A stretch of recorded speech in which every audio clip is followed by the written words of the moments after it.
Russian MiG-31 fighter jets armed with Kina's HAL hypersonic ballistic missiles completed a 4-hour flight over the Barents Sea.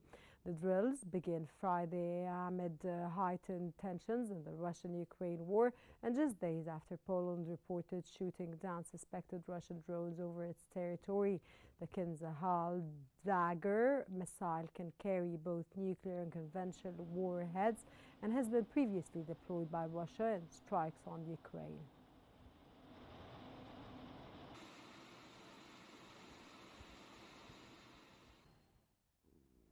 Russia has claimed it shot dead 340 Ukrainian drones in the past 24 hours while intercepting 3 HIMARS rockets. Russian forces said they attacked Ukrainian command posts, foreign units and drone storage sites and took control of places in the region. Meanwhile, Ukraine's military asserted that it had control over Kupiansk and its surrounding area, securing key pipeline exit points and reclaiming a village in the country. Ukraine also claimed responsibility for a drone strike on an oil refinery in Ufa, Russia, causing a large fire but no casualties.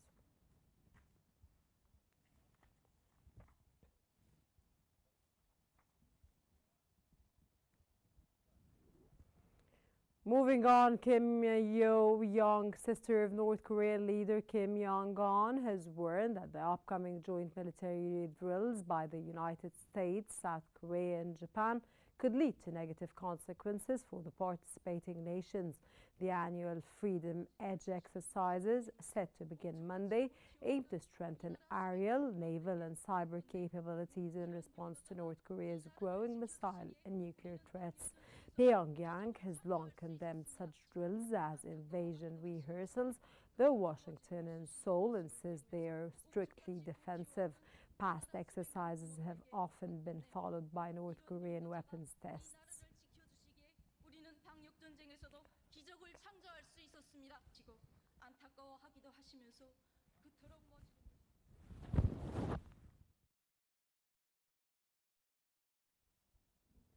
Life in Nepal began returning to normal just days after violent protests in Kathmandu left at least 51 people dead. Residents and tourists were seen visiting landmarks like the Swayambinath Temple and Narayana Hiti Museum while traffic flowed smoothly through the capital. The unrest prompted President Ramachandra Poundul to dissolve parliament on Friday and called for the new elections on March 5th.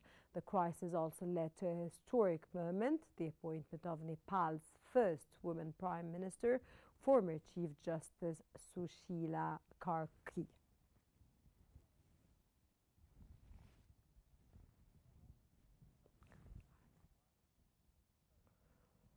Indian Prime Minister Narendra Modi has congratulated Nepal's former Chief Justice Sushila Karki on her appointment as the country's interim Prime Minister following anti-graft protests that toppled former Prime Minister K.P. Sharma Oli. Modi praised Kariki's leadership as a good example of women's empowerment and said she would help bring peace, stability and prosperity to Nepal. Nepal's president dissolved parliament and called fresh elections for March 5th after a week of deadly protests that left at least 51 dead and over 1,300 injured. Karki's appointment came after intense talks involving the president, armed chief and protest leaders amid the country's worst unrest in years.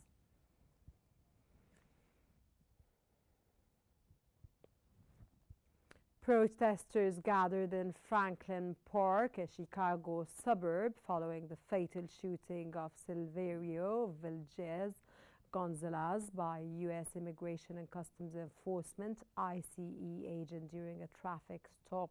The Department of Homeland Security said Villegas Gonzalez drove at officers attempting to arrest him, dragging one agent with his vehicle. The agent, who was injured and is in stable condition, fired on Vigila Jazzwaller Gonzalez, killing him. DHS called the use of force appropriate, citing the man's history of reckless driving. The Mexican Consulate General said it is in contact with the family and has requested more details from the ICE.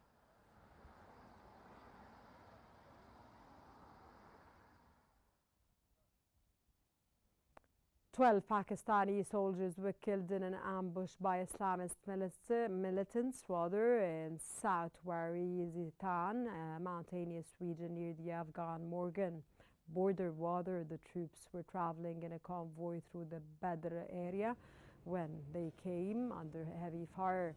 Pakistan's military said 13 militants were also killed in the ensuing clash, which followed an intense exchange of fire. At least 4 others were injured.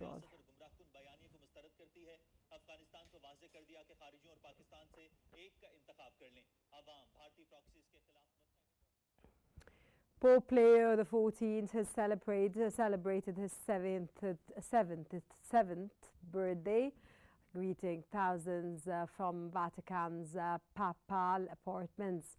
He thanked the faithful for their prayers and wished everyone a good Sunday. Pilgrims from around the world gathered at St. Peter's Square, sharing birthday wishes and joining in traditional dances and festivities. The celebration coincided with the feast of the exhalation of the Holy Cross and included special events like a baptism in St. Peter's Basilica.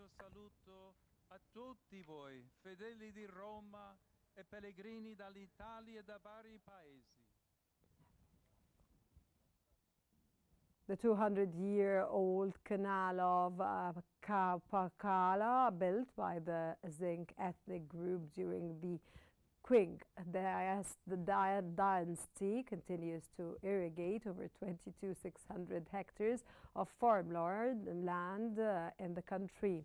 Once a desolate land, the canal has turned the region fertile and green, supporting modern agriculture and a booming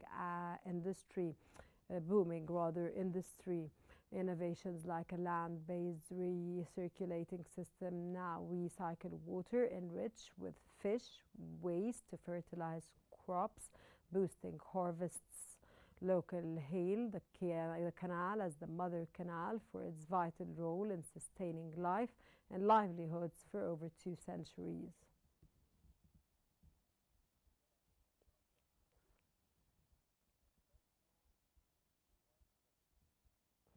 A historic Lido in East Sussex kicked off one of the United Kingdom's largest dog swimming events. At the Lido, dogs are invited to swim alongside their owners in the open-air pool. The event, running for 4 weekends, features 5 daily sessions each Saturday and Sunday. Most sessions can host up to 140 dogs, with a quarter session for around 50 dogs. Entirely run by volunteers, the event raises funds for the Saltadine Lido Trust.